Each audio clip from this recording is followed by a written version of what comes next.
नमस्ते, मैं डॉक्टर रवि बंसल हूँ। मैं सीनियर कंसल्टेंट नेफ्रोलॉजिस्ट हूँ, पुष्पावती सिंघानिया हॉस्पिटल, दिल्ली में। तो मैं आज आपको बताने जा रहा हूँ डायलिसिस के बारे में। अब सबसे बड़ा एक जैसे किसी को हम बोलें कि आपको डायलिसिस की ज़रूरत है, तो उसके सर पे जैसे बम फट जाता है कि अब मैं ख़त्म हो गया, मेरी ज़िंदगी ख़त्म हो गई, मैं क्या करूँ? तो ये डायलिसिस जो शब्द है, इसका अर्थ क्या है और इससे क्या इतना डरने की ज़रूरत है क्या? ये चीज़ हम आज समझते हैं। तो देखिए डायलिसिस शब्द का मतलब क्या है? डायलिसिस शब्द का मतलब है कि ब्लड हार्ट से आता है और हार्ट से आके किडनी में जाके वो छन जाता है और वापस हार्ट की तरफ जाता है। तो ये जो छनने की प्रक्रिया है किडनी में, इसको डायलिसिस कहते हैं। और ये जब से हम पैदा हुए हैं, हम सबके शरीर में रोज़ चौबीसों घंटे ये डायलिसिस होता है। तो ये आपको जानना चाहिए कि डायलिसिस कोई अननेचुरल या विचित्र चीज़ नहीं है, ये हम सबके शरीर में शुरू से हो रहा है, डेली होता है। तो जो डॉक्टर आपको डायलिसिस कहता है वो क्या है? तो जब बीमारी से आपके किडनी का जो फिल्टर है वो क्लॉग हो जाए, उसके जो छेद हैं वो बंद हो जाए, क्लॉग हो जाए, तो ये फिल्टर का काम एक आर्टिफिशियल फिल्टर से करना पड़ता है। ब्लड को आर्टिफिशियल फिल्टर के थ्रू चलाना पड़ता है, जैसे शरीर में आपके नेचुरल फिल्टर में चलता है। तो आर्टिफिशियल फिल्टर तो बाहर है ना शरीर के, तो किसी तरीके से ब्लड शरीर से बाहर आएगा, छोटे से पाइप से फिल्टर होगा और वापस जाएगा।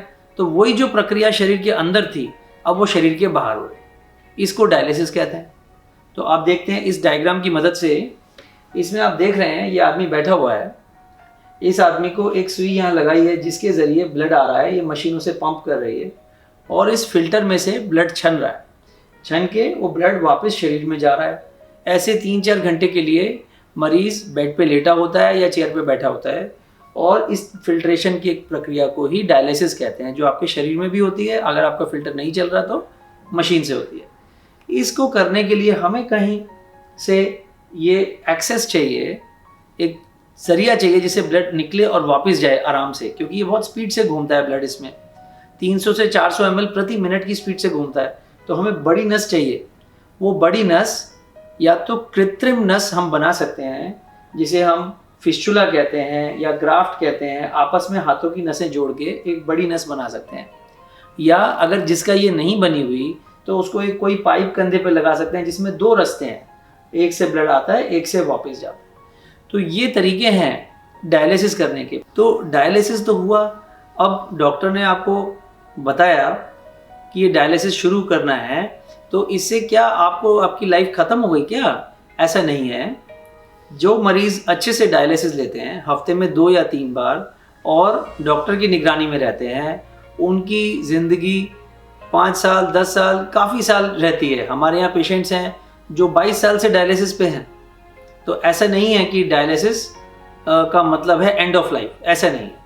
तो उसके लिए आप अगर एडिक्वेट केयर लेंगे तो डायलिसिस मरीज को किडनी खराबी की वजह से कुछ नहीं होना चाहिए, पर हाँ इन्फेक्शंस, हार्ट की बीमारियाँ और ब्लड प्रेशर कंट्रोल, इन सब पे भी ध्यान रखेंगे तो डायलिसिस में भी आप काफ़ी अच्छी नॉर्मल लाइफ जी पाएंगे। पर डायलिसिस कोई अननेचुरल चीज़ नहीं है, ये नेचुरल फिनोमिना है जो आप सबके अंदर होता है, तो इससे डरने की ज़रूरत नहीं है।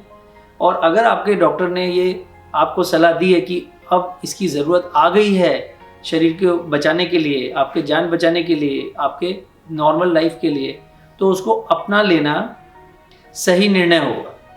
तो आप उससे घबराइए नहीं, उससे अपने डॉक्टर से अच्छे से समझिए और फिर उसको कराइए। धन्यवाद।